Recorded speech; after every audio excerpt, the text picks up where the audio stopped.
ईट मी ब्लॉगमध्ये तुमचं स्वागत आहे। आज आपण बनवते घरगुती सांबार जो खूप टेस्टी आणि हेल्दी आणि यमी आहे। चला मग जाणून घेऊया रेसिपी। सांबार बनवण्यासाठी तुमच्याकडे ज्याही भाज्या अवेलेबल असेल त्या तुम्ही घेऊ शकता। आपल्याकडे इथे अवेलेबल होतं शेवगाच्या शेंगा, बटाटा, कांदा, थोडीशी गवार आणि टमाटा, मिरची। आपण हे सगळं अशा पद्धतीने कट करून घेणार आहोत। मम्मीने आता इथे आधी शेंगा आणि बटाटा, कांदा हे उकळायला ठेवलं आहे। एक उकळी मारली की हे थोडंसं शेवगाच्या शेंगा नरम होऊन जातील। याच्यामध्ये घरगुती सांबार मसाला घालून घेतला आहे 2 चमचा, चवीनुसार मीठ, हळद, मिरची पावडर आणि थोडासा गरम मसाला, हिंग घातलं जरासं आणि मेथी पूड घातली आहे। सुकी मेथी पूड ही पण मम्मीने घालून बघितली। तर आता हे शेंगा आपले थोडासा शिजला आहे। कुकरमध्ये डाळ शिजवून घेतली होती 1 वाटी, तर डाळ पण छान घरटून घेतली आहे। याच्यामध्ये आपण डाळ घालून घेऊया। आवडीनुसार आणि क्वांटिटीनुसार तुम्ही पाणी याच्यात घालून घेऊ शकता।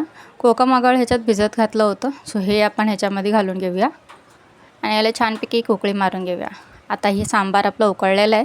फोडणीसाठी तयारी करून घेऊया। फोडणी पात्रामध्ये तेल टाकलं आहे। तेल तापल्यानंतर याच्यामध्ये जिरं, राई, थोडासा कांदा, मिरची, आलं लसूण, थोडंसं हिंग आणि मेथीपूड आणि थोडेसे मसाले घालून घेऊयात। मसाल्यांमध्ये आपण हळद घेतली आहे, धने पावडर, मिरची पावडर आणि गरम मसाला।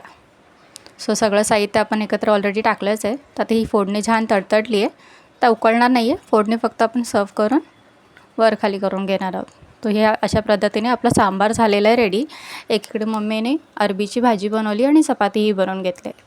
सांबार सर्व करण्यासाठी रेडी आहे। सांबार हे मम्मी थोडी जास्तच क्वांटिटीने बनवते आणि त्यानुसार नेक्स्ट डेची पण नाश्त्याची तयारी करते। तुम्ही कशा पद्धतीने सांबार बनवताय कमेंटमध्ये नक्की सांगा। व्हिडिओ आवडल्यास लाईक करा, शेअर करा, कमेंट करा आणि फॉलो करायला प्लीज विसरू नका। प्लीज फॉलो करा। आपण आता ही छानपैकी आपली एक लंच थाली दुपारची तयार झाली आहे। सांबार, चपाती, भात आणि अरबीची भाजी। व्हिडिओ कसा वाटला नक्की शेअर करा। Thank you so much.